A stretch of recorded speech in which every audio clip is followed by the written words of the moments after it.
আসসালামু আলাইকুম ক্রিকেট প্রেমী দর্শক বন্ধুরা।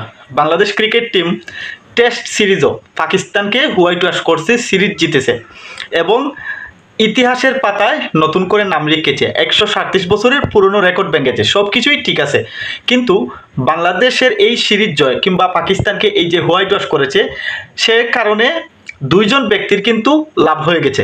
যে এই দুইজন ব্যক্তি বাংলাদেশের ক্রিকেট প্রেমীদের মধ্যে অন্তত 90% মানুষই তাদেরকে পছন্দ করে না, তাদের সমালোচনা করে, তাদের পারফরমেন্সের সমালোচনা করে।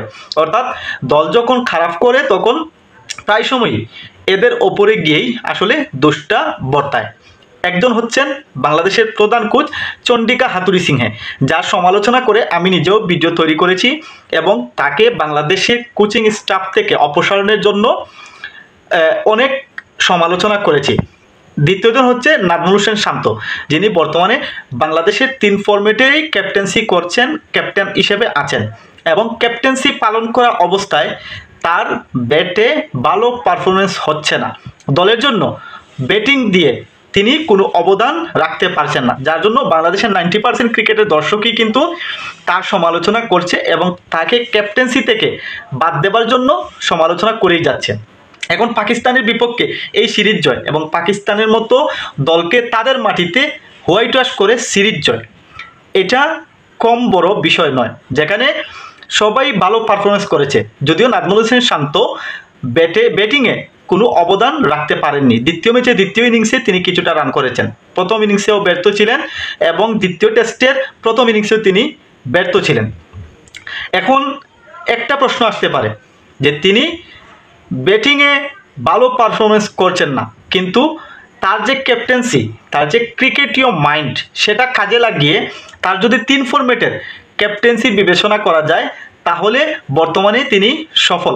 অতীতে মাশরাফি বিন মুর্তজা, তামিম ইকবাল, সাকিব আল হাসান, মুশফিকুর রহিম অনেকেই কিন্তু দায়িত্ব পালন করেছেন, ক্যাপ্টেন্সি করেছেন, কিন্তু এইরকম বড় সাফল্য ওনারা নিয়ে আসতে পারেননি। পাকিস্তানের বিপক্ষে বা হোয়াইট ওয়াশ করে সিরিজ জয়, এমনকি নিউজিল্যান্ডের বিপক্ষে নিউজিল্যান্ডের মাটিতে প্রথম টেস্ট জয় কিন্তু এই নাজমুল হোসেন শান্তর ক্যাপ্টেন্সিতে। এমনকি লাস্ট T20 ওয়ার্ল্ড কাপে বাংলাদেশের সর্বোচ্চ যে সফলতা ছিল সেটাও কিন্তু নাজমুল হোসেন শান্তর ক্যাপ্টেন্সিতে।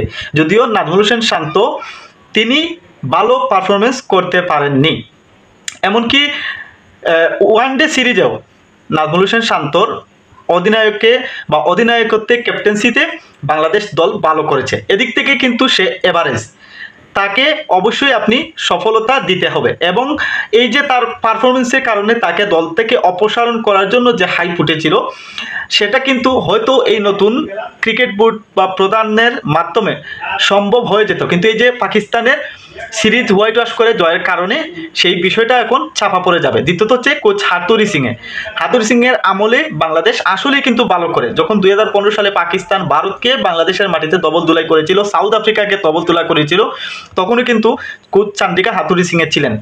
তিনি হয়তো পরে দল থেকে চলে গেছেন, কিন্তু এখনও এই যে সাফল্যগুলা এগুলোও কিন্তু এই যে কোচ চন্ডিকা হাথুরুসিংহের কোচিংয়েই কিন্তু এই সফলতাগুলো ঘটে। কিন্তু যখন ভালো করে দল তখন কিন্তু খারাপ যে দিকগুলা সেগুলা চাপা পড়ে যায়। আবার যখন দল খারাপ করে তখনই কিন্তু এই বিষয়গুলা হাইপে ওঠে। এখন আপনাদের মতামত কি? নাজমুল হোসেন শান্ত ক্যাপ্টেন থাকুক, চন্ডিকা হাথুরুসিংহে প্রধান কোচ থাকুক, আপনারা চান কিনা? যদি চান তাহলে অবশ্যই কমেন্ট বক্সে বলে যেতে পারেন।